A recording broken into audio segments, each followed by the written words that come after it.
Welcome to Selected Solutions, at ngayon i-feature naman natin yung isang klase ng native Philippine fig.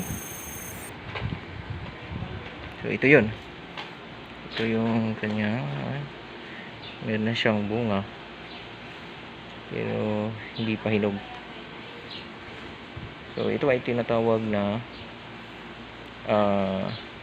common name nito ay labnog o lagnog. At ang scientific name naman nito ay tinatawag na Ficus septica. So puntahan naman natin yung iba. Ito. So tumutubo lang sa mga gilid-gilid. So marami ito dito sa Pilipinas. So makinis at makintab yung kanyang mga dahon. Di kagaya ng is-is.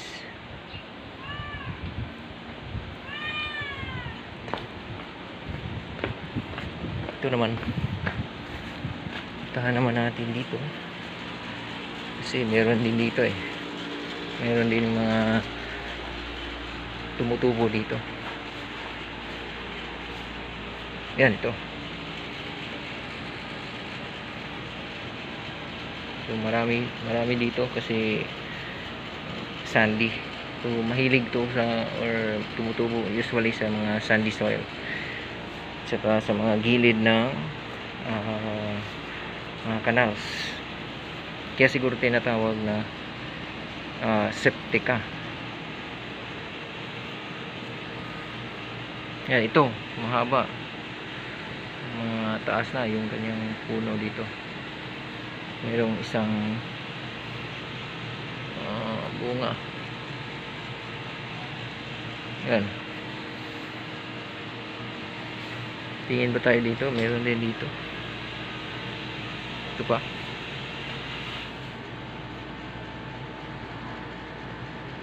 Medyo wala pang bunga.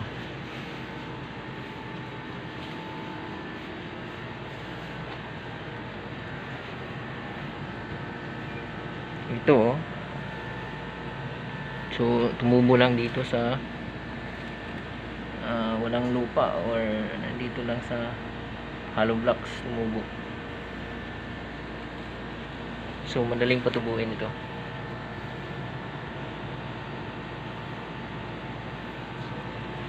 Ito rin, oh.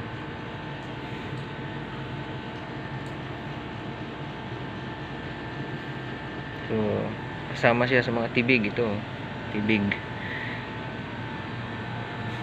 Tingin pa tayo. Ito, meron pa dito. Gilid lang ng hollow blocks tumubo. Tingin pa tayo dito sa iba kasi meron pa dito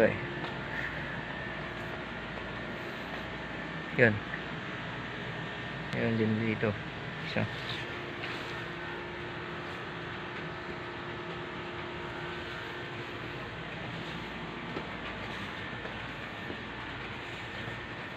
Ito, mayroon din dito. Ang dami.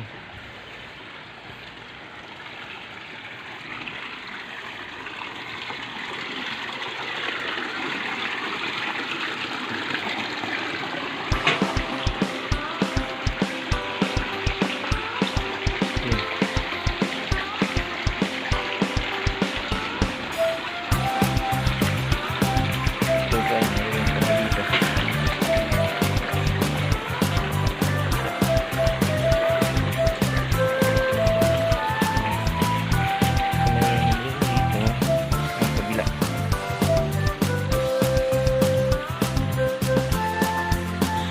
Ito nagkakalat ng sa paligid.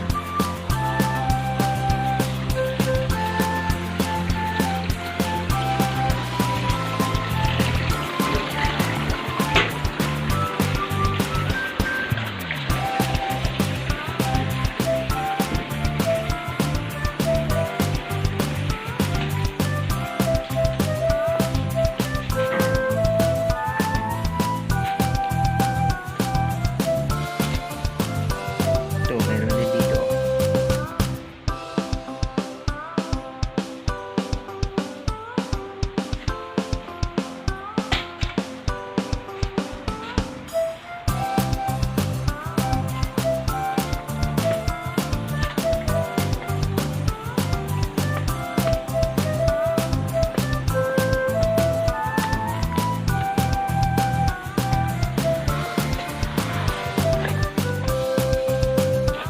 pupuntahan naman natin ngayon yung isang puno na mayroong maraming bunga at saka mayroong mga hinog.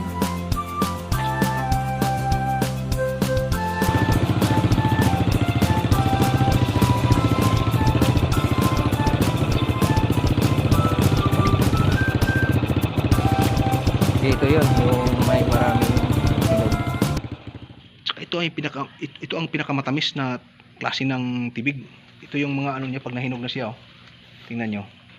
Dito. Pag nahinog na siya, ganyan siya para yung dilaw. Ayan, oh. Ayan. Ayan. Pinakamatamis ito pag tingnan natin yung ano niya, yung ito yung ano niya, oh. Para siyang may brown, pero natural lang yan. Hindi yan sira, ha. Tsaka ito yun, oh. Ito yung dilaw.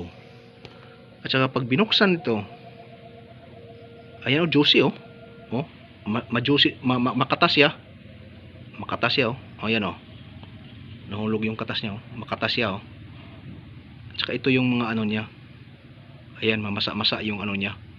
Matubig yung kanyang bunga. At pag tikman natin. Ayan, oh.